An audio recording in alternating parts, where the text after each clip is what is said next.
Okay, here we're going to be making the famous Matt's Pico De Gallo. And here's the basic ingredients you're going to need.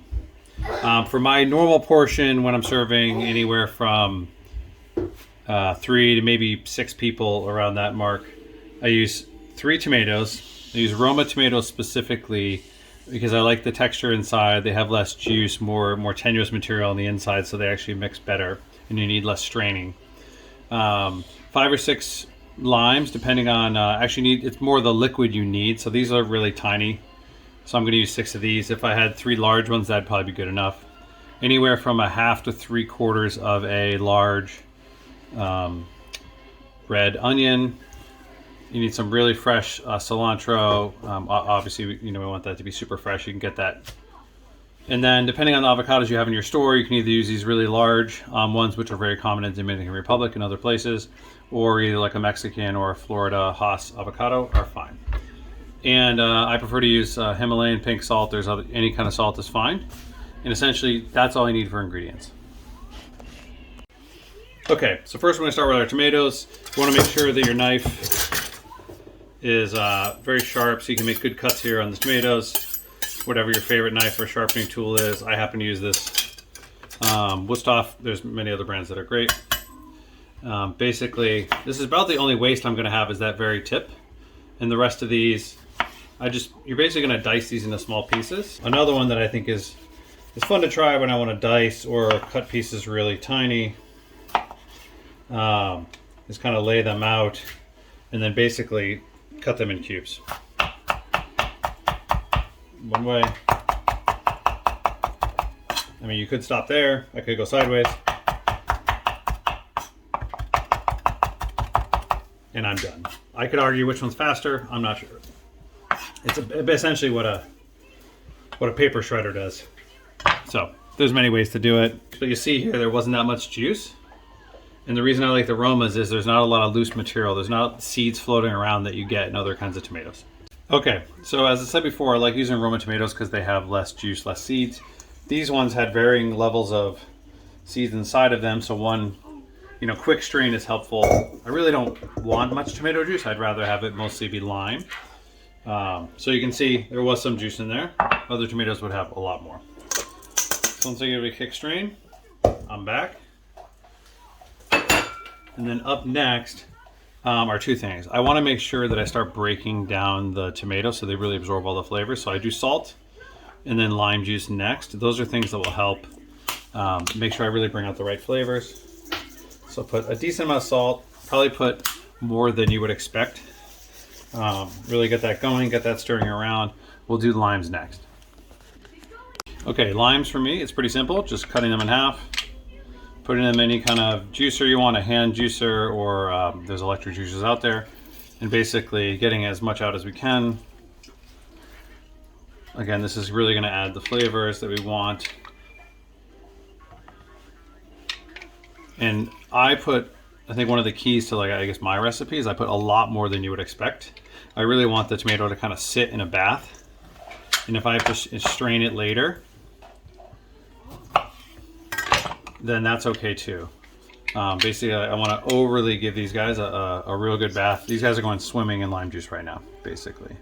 I think it adds a tremendous amount of flavor. The acid in here really balances well with the tomatoes. And again, we have the salt in there. So you're going to want to do this. Let these guys soak while you're preparing the rest of the ingredients. It's really important you let this soak while it's working. So I'll do a couple more of those. Probably for this one, maybe only like 1 more. I can start to see some of the lime pooling. So I'll do about 1 or 2 more of these, and then we'll move on to the onion. Okay, next up we have our red, purple onions here. And basically, I took a fairly large one. So I like kind of an equal portion of tomato and onion. Some restaurants or other recipes, you'll see they have really a lot of this, I think as filler, or a little bit. I think it's up to your choices. I don't mind the combination with the 2. And with the amount of lime I put in here, it really kind of balances the flavor. So for me, it's just getting a good mix. So again, you're gonna want to dice these. Again, I'm not proposing to be a professional chopper. So however you want to do it, basically I want the same size, probably even a little bit smaller, finely chopped than what you have for the tomato, so it can kind of fill in the nooks and crannies of the pico itself. So we're just going to chop this up, mix it up, let that mix in the lime juice, and then after that will be our cilantro, and then we're almost done. Okay, so our onion's basically ready. I think ounce for ounce I might actually have the exact same or even more of onion. It's up to you if you want to take off a portion, save it for later, and you want less, or you want to go all in. It depends on how much you love onion. But these are basically the size I want. I like them a little bit smaller. Totally fine if you have large pieces. Again, I'm not going for perfect science here. So we're going to move these in, start mixing those flavors, and let the lime start seeping in to the onion. And at this point, we'll start giving it a twirl. You start seeing our color start coming together. This thing will really pop once we get the cilantro and then get some of that natural greens in there. Then this, whoa, I think I lost a little bit there. I got a little excited on the turn. And then you can see. Again, I'm going to leave the extra juice. We can decide to strain some at the end, but for now I want those flavors to help to start breaking down the onion. So we're going to put that to the side. Cilantro time. So cilantro for me, again, I basically use about the top of one stalk that you can get in the store. Again, these are all quantities that depending on how many people you're doing, kind of what mix of flavors you want. But this tends to be how I feel about cilantro. The more the merrier. I don't have that weird soapy taste that some people unfortunately have on their in their tongues. That for me, cilantro tastes great. So basically, we're really chopping this up almost to a mince at this point. And we're making sure that this will be the smallest portion. So I'm assuming in my rank, it's kind of tomatoes are the biggest, onions are the next, and then your cilantro is the smallest. So in rank of the size of pieces I like, that's how I mix it in. So this is just a quick chop. Again, I'll look for some videos later how to chop cilantro the best. This is sort of my technique. So for me, that looks pretty good. I'm going to put it in now. Try not to waste as much on the board as I can. This is all quality product, so let's try not to lose flavors. And that's it. And again, this is another fun part. You start mixing these guys in, like fold it in softly. I could even argue I actually like a little more green. So this, to me, is a good ratio. Good reds, good purples, good greens. I could argue I could do a little more green. Depends on what you got. I'm kind of resource constrained right now because I only bought one batch of cilantro. So net, this is generally what I want it to look like at the end. So again, we're going to let that sit for a few minutes while the limes are going. And then usually I'll work on other components now. Usually I'll work on guacamole the next. And then I'll strain this at the very end, giving this the maximum time in the lime to sort of really break down. But essentially, once I drain this, this is what I'm serving. This is it. So pretty simple. And then I'll actually put a little bit of this in my guacamole, and it works out great. So that's it. I'm going to get cleaned up here and move on to guacamole and get the rest of it going. But you've seen Matt's Pico De Gallo. Okay, final step. I did decide I'm going to do one quick strain here. So let's see if we can get it in here just to get some of the excess juice off. I'm probably going to want to recycle some of it back, but I just don't want it to be too soupy when I'm serving it. It's sort of more of a presentation technique than anything else. If you're storing this for a few days, you can also consider leaving some of the juice because it can help overnight to kind of add to that flavor. So we'll give it a little shake around.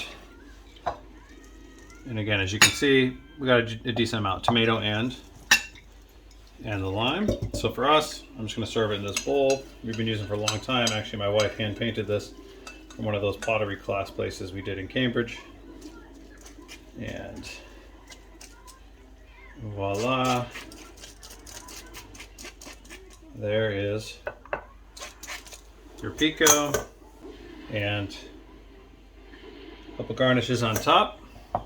We're ready to go. So this has been Matt's Pico De Gallo. I hope you enjoy, and we'll try to add the rest of the full taco mix from the meat itself to the guacamole, but hope you enjoyed Matt's Pico De Gallo. Here is for the taste test. You can try whichever one you want, okay? This is toddler approved. Let's see. Good?